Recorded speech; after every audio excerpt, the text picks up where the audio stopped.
kita ketemu lagi dalam seri kuliah termodinamika teknik.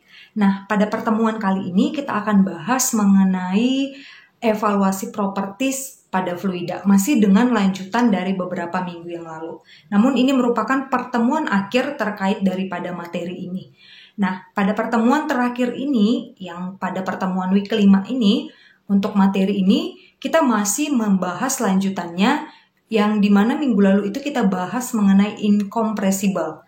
Nah, pada pertemuan kali ini kita akan bahas terkait kompresibelnya, bagaimana faktor kompresibelnya, bagaimana konstanta gas universalnya, bagaimana kita membentuk atau bagaimana ekstrapolasi daripada kurvanya yang sudah digeneralisasi, dan bagaimana proses politropik yang terjadi. Oke? Yang awal yang kita pelajari yaitu mengenai konstanta gas. Jadi konstanta gas atau kita simbolkan dengan R. Nah, nanti ada disebut juga dengan konstanta gas universal atau disimbolkan dengan R daripada gas tersebut, tapi R-nya ini ada garisnya di atas. Ini disebut sebagai konstanta gas universal. Perbedaan antara konstanta gas R biasa ini merupakan konstanta gas tertentu. Jadi gas itu sendiri berdasarkan berat molekulnya. Sementara konstanta gas universal ini merupakan konstanta gas secara umum. Seperti itu ya. Nah, misalkan suatu gas berada pada ruang piston silinder. Saya gambarkan seperti ini. Ini piston silindernya. Nah, gas ini berada pada bagian yang ini. Nah, di sini berada gasnya. Gas yang berada pada piston silinder ini berada dalam temperatur misalnya T1. Nah, saya memberikan perubahan daripada tekanan. Misalnya kita geser ke arah kanan, atau pistonnya yang ini saya geser ke arah kiri. Nah, perbedaan tekanan yang kita berikan ini nanti misalnya P1 gitu ya, P2, P3, ini akan menghasilkan perbedaan volumenya.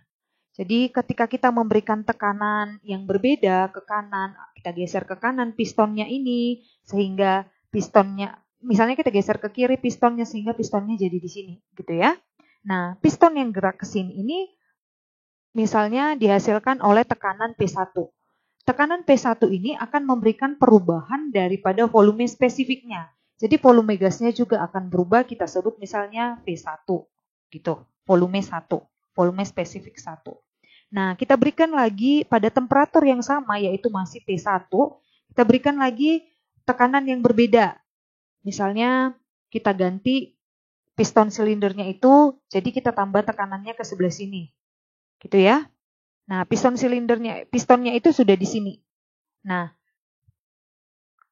volume yang dihasilkan karena kita berikan tekanan yang ke sini ini, ke sebelah kiri, maka akan dihasilkan volume yang berbeda juga. Kita sebut sebagai V2. Nah, dari sini ketika kita memberikan perubahan daripada tekanannya, maka akan dihasilkan juga perubahan volume spesifiknya. Yang dalam hal ini berlaku pada temperatur konstan. Jadi ketika kita memberikan perubahan pada volume spesifik, perubahan pada tekanannya, temperaturnya itu masih dalam keadaan konstan.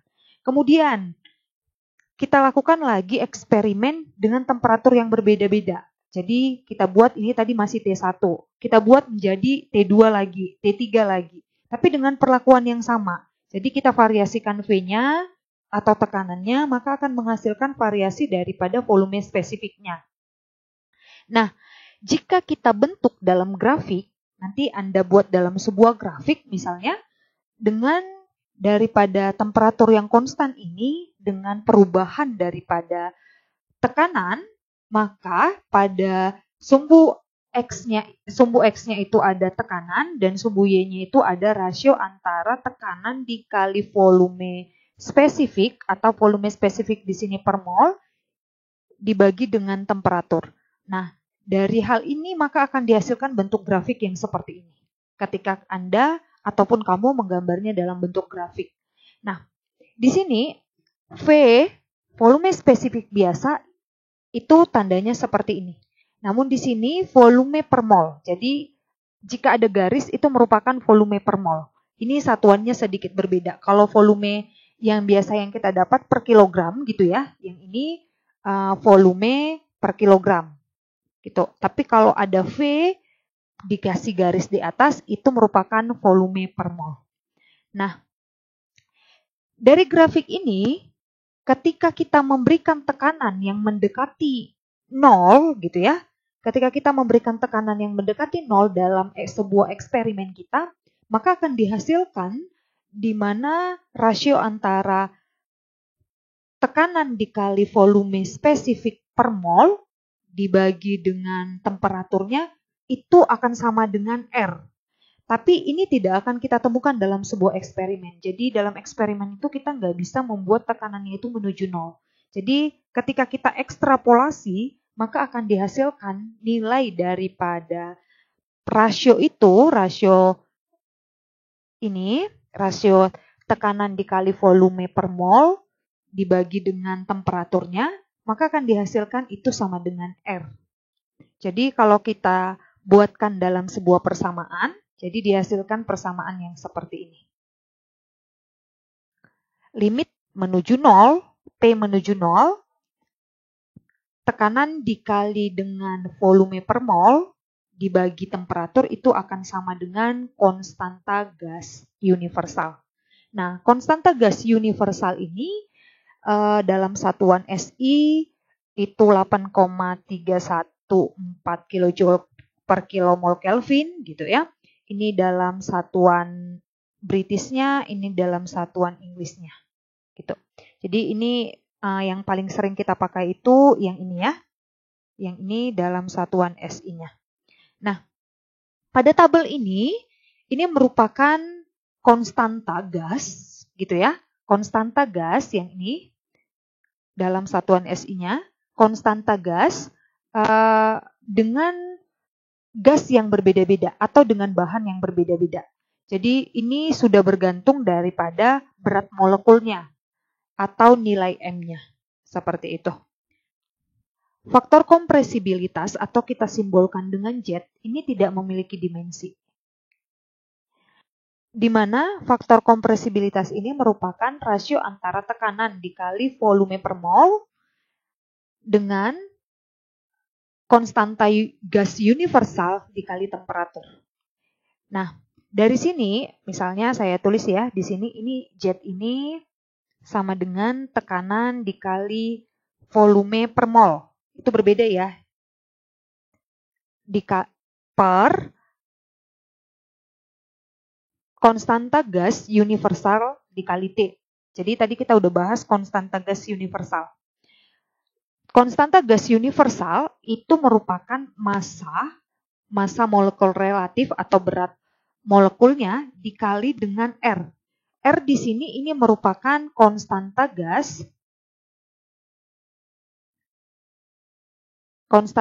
tersebut. Sementara ini merupakan konstanta gas universal.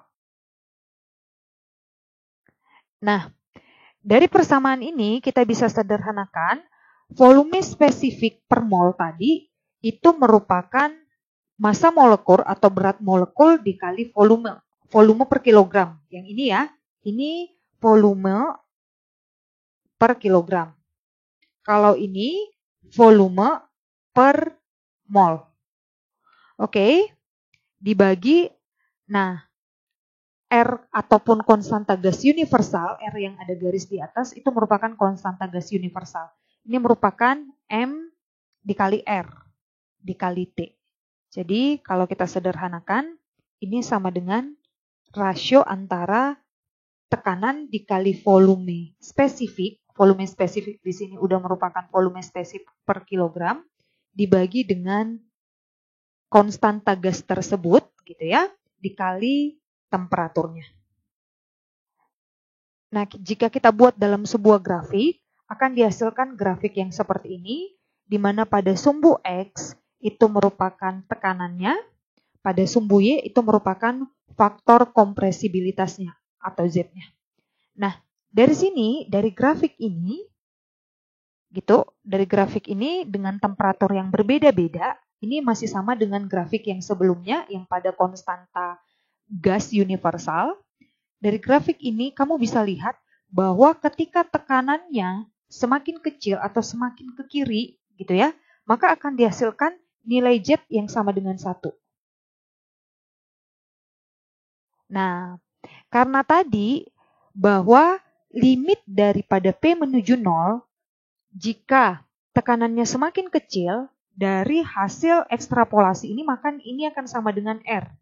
Nah, dari sini juga kita bisa lihat bahwa limit daripada Z itu tadi ya, di mana limitnya ini pada tekanan mendekati 0, itu sama dengan 1.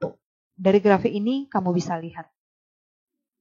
Faktor kompresibilitas atau yang disimbolkan dengan Z itu bisa kita gambarkan kurvanya dari grafik yang sudah kita pelajari sebelumnya. Grafik yang ini kita gambarkan kurvanya seperti ini.